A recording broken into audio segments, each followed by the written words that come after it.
অনেক কন্টেন্ট ক্রিয়েটররাই এই কথাটা বলে মানুষকে বিভ্রান্ত করে যে চলুন আপনাদেরকে দেখাই কিভাবে এয়ারপোর্টে ফ্রিতে খাবার খাওয়া যায়।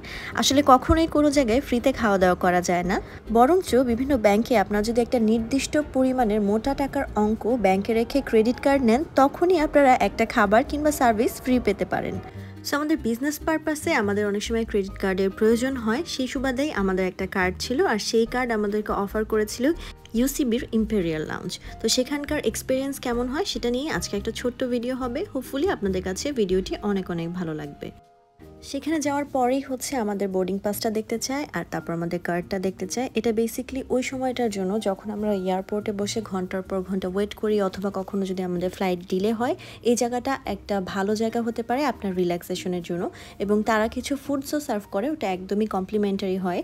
ডোমেস্টিক লাউঞ্জে ইউজুয়ালি দেখা যায় যে খাবারের পরিমাণ অনেক কম থাকে, যেটা সেদিন ছিল। তবে একটা ভালো বিষয় হচ্ছে তারা খাবারের মানটা ধরে রাখার চেষ্টা করে। তো যাই হোক, আমি দেখছিলাম কি কি খাবার আছে। দেখলাম সিঙ্গারা আছে, তার পাশাপাশি দেখলাম যে স্যান্ডউইচও আছে।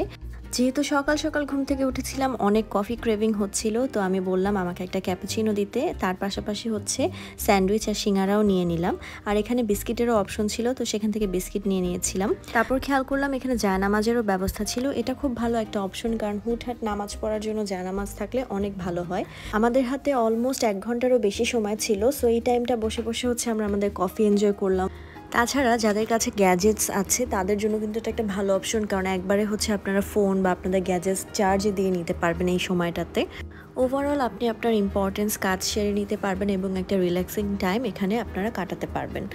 তারপরে তাদের স্যান্ডউইচ আর সিঙ্গারাটা আমি ট্রাই করে নেই। তবে এটা ট্রাই করতে করতে মনে মনে ভাবছিলাম যে এই সেম স্যান্ডউইচটাই কিন্তু আবার প্লেনে উঠলে দিবে, অ্যান্ড এক্স্যাক্টলি সেম জিনিসটাই হয়েছে।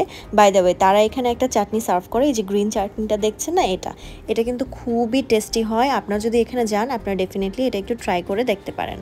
যাই হোক, তারপর আসি ওয়াশরুমের ব্যাপারে। ওয়াশরুমটা কিন্তু ছোটোর মধ্যে বেশ ক্লিন ছিল, বাট আমার কাছে একটু কনজাস্টেড মনে হয়েছে। But overall it was quite clean, and এয়ারপোর্টে যেমন ওয়াশরুম হয় তার তুলনায় তো অনেক বেশি ক্লিন ছিল আর কি।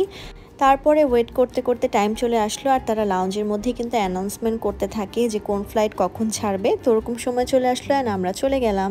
তো আজকে ভিডিওটা এই পর্যন্তই ছিল। আল্লাহ হাফেজ।